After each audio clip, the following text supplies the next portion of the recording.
Yeah, so my talk today is called From Exit to Authorship. And it's some thoughts I had around AI and crypto and sovereignty recently.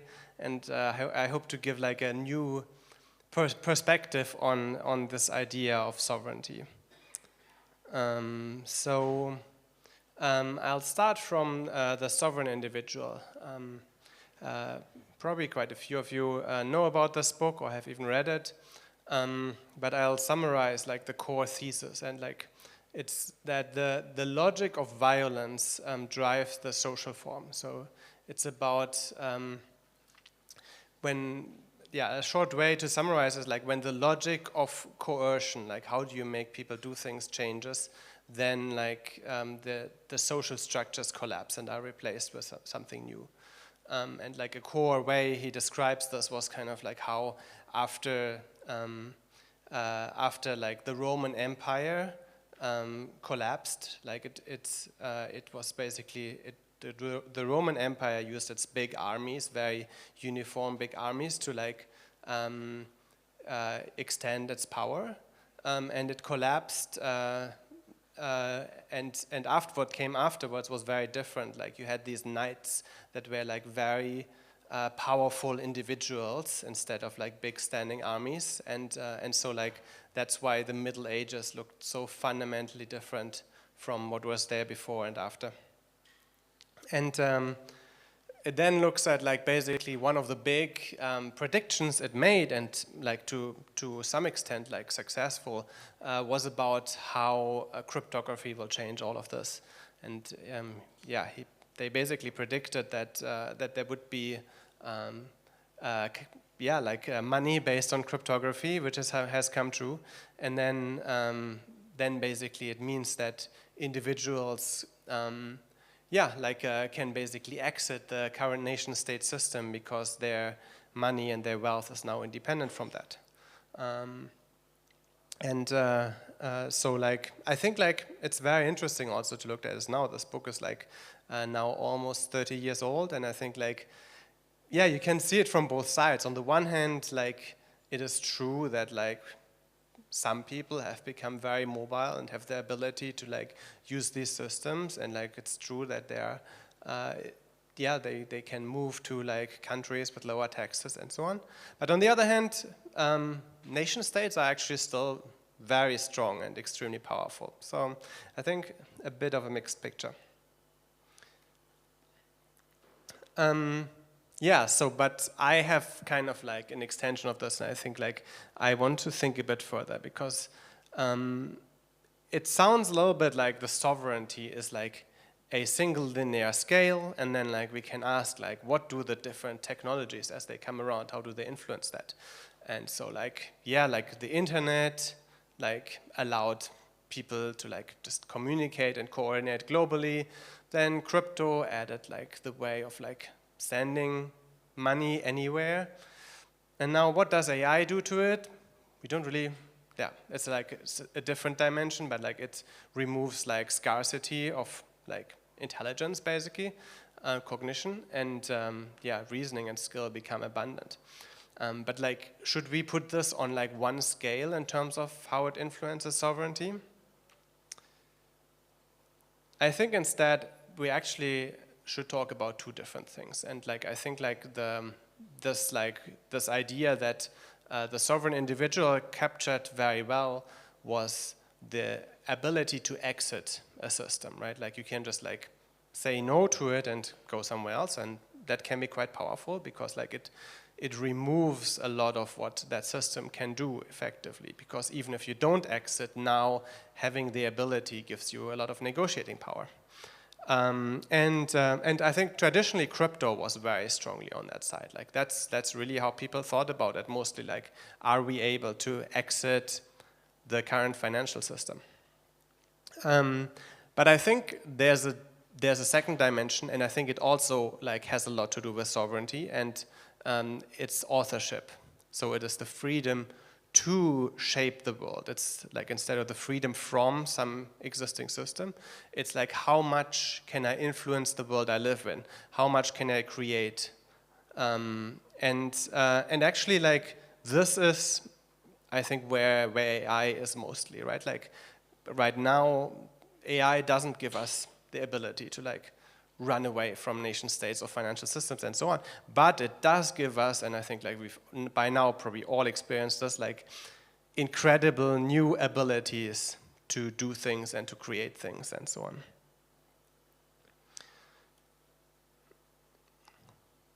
Yeah, so basically, what used to require an organization, like researchers, drafters, analysts, designer, we can now do with very small teams and sometimes even like individual people. And yeah, like I think like my perspective on LLMs is a little bit like kind of, they are, in my mind, they are like an extension of our language center, or they're a new language center, right? Like basically, we have this brain, and like kind of the newest part in it, basically in evolution, like animals already have a brain and they do a lot of things. This language center, that's what LLMs are like really, really good at. Like it's incredible, right? Like they give us like reasoning, and they have access to basically all the written knowledge of humanity and so on. But what we still have, and what like LLMs are like actually often really, really bad at, are things like intuition, conviction, then like the drive to do something. They don't really have taste, and yeah, they clearly don't have like a lived experience in physical space in any way.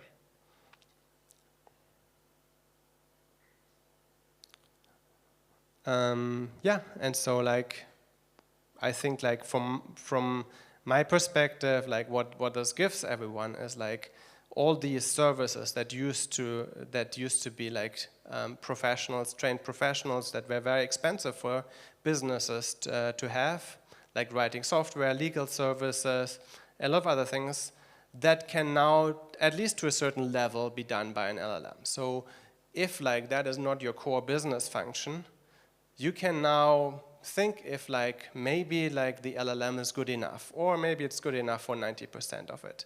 And that means that now you don't have to have all this as part of your company necessarily. So like this gives us the ability with small teams do like much, much more.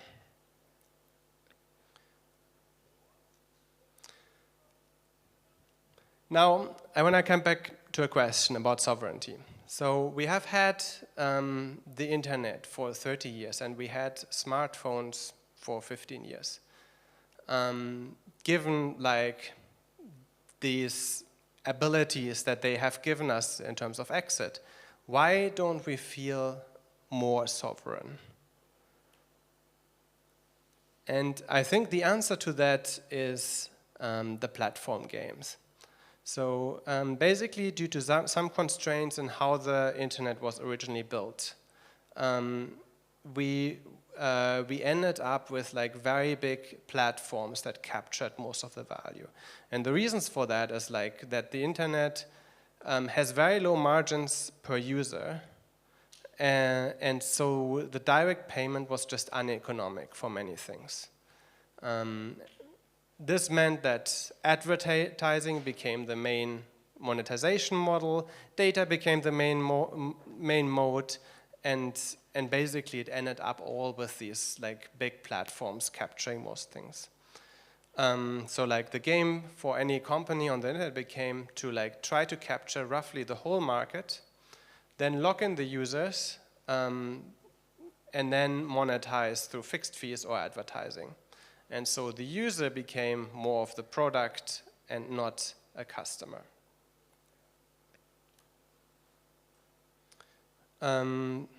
Yeah, so like in our graph, that's why like I think the platforms definitely gave us some ability in authorship. Like they helped us a lot. Like we can be like influencers on Instagram or something, but they really, really made this exit very hard.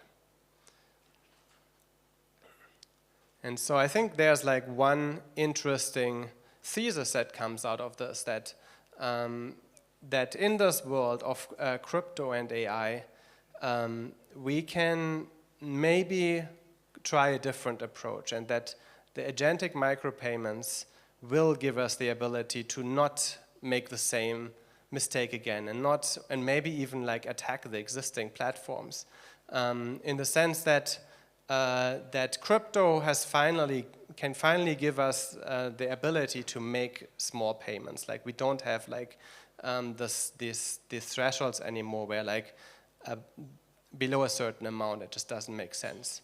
But there's a second very, very big friction to this, which is just like humans like don't work well if we have like make tiny decisions about like payments all the time. We don't want to do this. But like agents can do this, they can negotiate about this and so on. So I think with micropayments and agents, we might enter an age where like we can, on this scale, like massively increase our sovereignty and our way of navigating the space.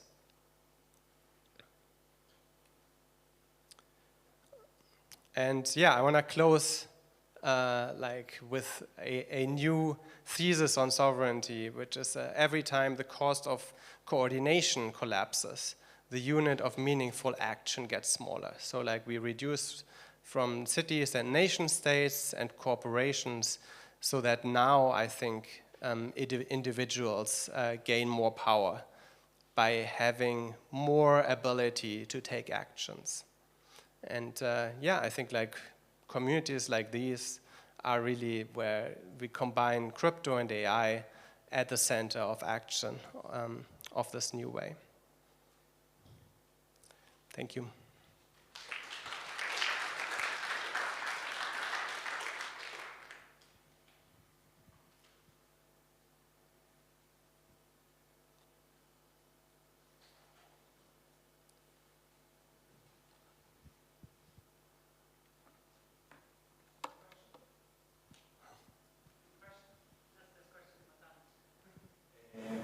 Why do you think we don't see a lot of, AI commerce spiking already now? What's the current blockers? So the question is why we don't see the AI commerce spiking. I think we are just very, very early on this. I think it is coming. Like I think we are seeing it spiking, but like it's like at a very, very early curve in the exponential. So it's kind of like, yeah, it's like the App Store in 2007. So it is like a big ecosystem to bootstrap, and it. I don't know. Like the question is like, what is going to be the killer app? I think that hasn't been answered yet, and that's going to kind of start this process. Only seeing it spiking, what are the first real applications where you see like utilization? That's a good question. I haven't really looked into that. I mean, I see some payments are happening, like we are seeing some activity, but I don't know exactly. Yeah.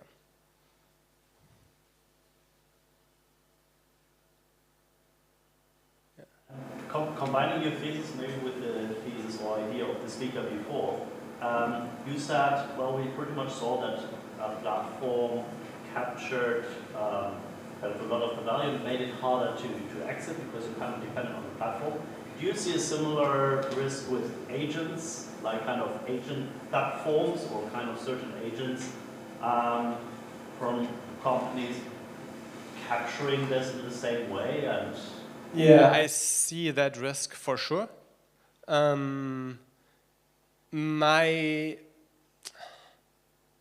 don't know. My intuition is that actually models are going to be commodities, and that this is actually fine in a way, like that they are replaceable enough that yes, there will be some big companies, but it will be easy enough for you to change between them.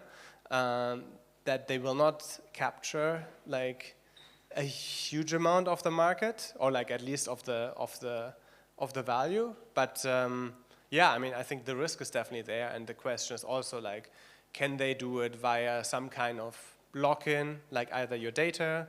The other risk I think that I also see is like, could they capture like the payments market if they just integrate all the third-party services directly? Yeah, like that definitely that exists, and they're gonna try. So the question is just like, yeah, are we gonna disrupt them, or are they just commodities? Yeah. Ideas how to contact that, because for example logging in, I see it as a great risk in this scenario, because you might be really dependent. They don't make it easily transferable to switch to another agent, and then you're maybe even more stuck with that than current platforms. Yeah, for sure. What to maybe be cautious of, or take counteractive measures to prevent this from happening? Yeah, right. So I think like so far at least I don't know of any way to like run state-of-the-art models in like a fully private way or at home.